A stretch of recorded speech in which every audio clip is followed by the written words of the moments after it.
Yesterday I saw a video about a toxicologist.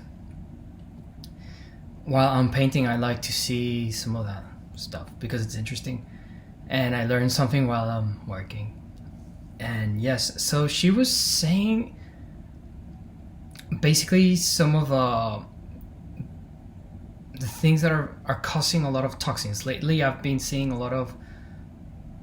I've been interested in toxins because I feel that it's a big part of what's affecting people's health. And she I think she was in her 30s and she stopped having her period. And she was a toxicologist, so she was like, "What's going on?" So she said as soon as she got certain toxins out of her life decreased, and she was now able to childbear, and her period was back. And so I thought it was very interesting. And at the first time, whenever I see these kind of videos, I feel like kind of convicted at the beginning, but then I feel like I'm doing a lot of things correctly. I'm gonna tell you a little bit more further on in this amazing video, but the one that really caught my attention was perfumes. Perfumes are something that are added to fragrances because chemicals a lot of the times don't smell good.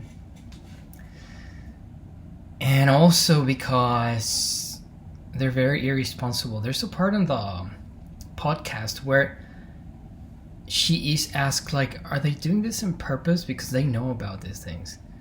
And she says, I would like to think they're not, but it looks like they are.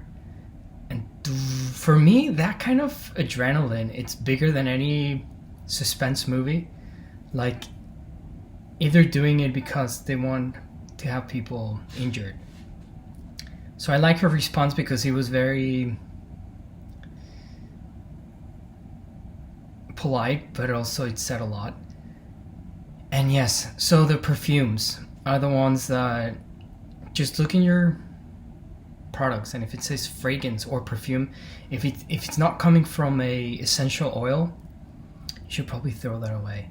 And also she talks a lot about plastics, like the basic things that we all know. But I was happy that I'm doing a lot of stuff that, like, putting those things like the Tupperwares in the microwave is not a good idea. And also she also said something that was interesting, like, if you can't avoid certain things, don't lose your peace over, like, you can't do it, because it's a big problem that on one side you're getting the water fluoride being added to your water and people don't want it. I saw that RFK wants to take it away. I hope he does. It's such a interesting topic, right? The fluoride.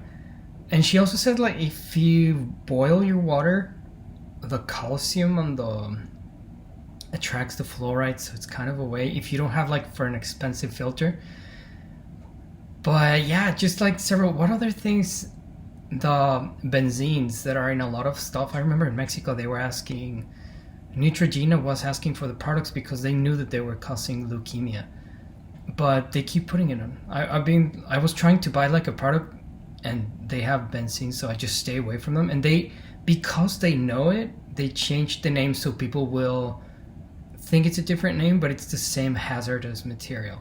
So just stay away from that. I don't need them. And the other one, just to finish this fast video, I make a deodorant, and I've been doing it for 15 years now. You just put, like, a little bit of olive oil in your hand, or coconut oil, or castor oil, and you just add, like, some baking soda. You put it like this, and then you put it on your armpits. It's so much better than any deodorant that I've tried. It might stain the clothes, but who cares, right? And she said something interesting, because the guy was like, if I want to use this deodorant, like, she says, like, is it worth it? Or, like, is it using Teflon, and maybe it's going to be a little bit harder to wash. It's going to save you time, but then it's going to take time off your total life. Is it worth it? And I thought it was interesting. So with this topic, you get, like, self-convicted. So it's at the beginning, it's like, it's no dessert. It's like, but if you're, I don't know. I'm glad there's more things being talked about this. And the other one that was interesting was You know how sometimes your armpits get like tanned after using the castor oil for my deodorant? They're white again. It's interesting, right? Because I've seen videos like, why do they get tanned? And yeah, I recommend you to see the video. But I just wanted to say a little bit of the things that I learned there. Aromatic candles, if they're done with paraffin, don't do them. Like beeswax is better. Incense, it's not good. And I remember a friend, she did a LEED certification. It was like healthy things for architecture. She says nobody controls candles. They can put whatever they want. And it's really damaging people. Like she says, the toxicology says that as soon as she took makeup out of her face and stuff like that, her health was back. So it's kind of uncomfortable then, but then there's a huge benefit. So yeah, hope you like it. Bye.